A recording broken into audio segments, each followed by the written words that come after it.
ভাই আপনি কি করছেন? এই তো ভাই যে পেঁয়াজের কালি ভাঙতেছি। তো আপনারা দেখছেন গাইস, পেঁয়াজ কিন্তু এবার আমাদের খুব একটা ভালো হয় নাই।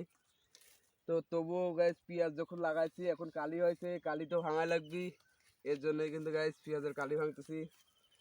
তো গাইস দেখছেন যে পেঁয়াজ কিন্তু খুব একটা ভালো হয়নি, কারণ আমাদের কিন্তু দেশাল পেঁয়াজ, আর দেশাল পেঁয়াজ খুব একটা ভালো হয় না, সে সবাই হয়তো জানেন।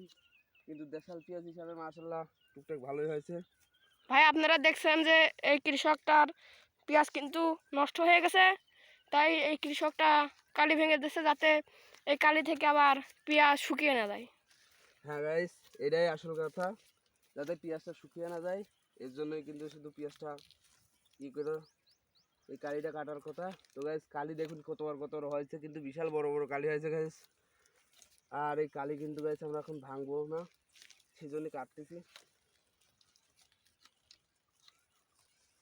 তো গাইস আপনাদের পেঁয়াজও একটু দেখাও, তুমি একটু পেঁয়াজও দেখাও। একদিক খালি ক্যামেরা আমরা ধরে রাখলে তো মানুষ দেখতে অসহ্য হয়ে যাবে না। সব দেখি পেঁয়াজ মিয়াজ দেখাতে হয়, কোন দিয়ে পেঁয়াজটা বড় হয়েছে, কোন পেঁয়াজটা কীরকম, সব কিছু দেখাতে হয়। খালি একদিক টাকা থাকলে মানুষ কি দেখতে চায় একটা জিনিস।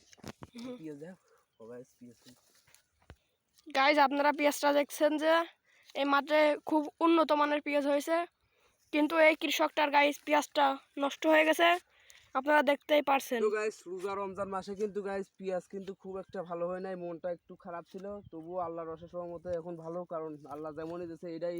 তো গাইস রোজা থেকে দেখছেন কিন্তু কপাল টপাল একদম আমার ঘেমে গেছে। তবুও এখন কালি কয়টা ভাঙতে হবে, আর কালি না ভাঙলে কিন্তু গাইস পেঁয়াজ এবার নামবে না। আর যারা দ্রুত পেঁয়াজ নামাইতে চান তাদের কিন্তু আজকে গাইস একটা টিক্স শিখিয়ে দেবো, যেটা করলে আপনার পেঁয়াজটা কিন্তু তাড়াতাড়ি দ্রুত লাগবে। তো গাইস আপনারা আমি দেখাচ্ছি, আমাদের পেঁয়াজ কিন্তু কিছু কিছু পেঁয়াজ এই টিকটা ব্যবহার করার জন্য কিন্তু খুব তাড়াতাড়ি নাপছে। আপনাদের সেটাও দ্বারা আমি দেখাচ্ছি। তো গাইস কালি তো কাটা লাগবে, আর কালির সাথে আরও একটা কাজ করা লাগবে, যার জন্য পেঁয়াজ কিন্তু ডবল খেতে আপনার ফলন হতে পারে। আর গাছ ভালো হইলে পারে এটা কিন্তু আপনাদের করাই লাগবে, এটার পরে কোনো মিস নাই। আর গাছ যদি কমা হয় তাহলে হয়তো না করলেও হবে, কিন্তু গাছ যদি ভালো হয় তাহলে কিন্তু গাছ আপনার আমি যেটা বলতে চাচ্ছি সেটা কিন্তু আপনাদের করাই লাগবে। কারণ সেটা না করলে কিন্তু গাছ আপনাদের পেঁয়াজ অযথা ফলন হবে না। আর ওইটা যদি করেন তাহলে কিন্তু আপনাদের পেঁয়াজ কিন্তু 2-3 গুণ বেশি ফলন হবে।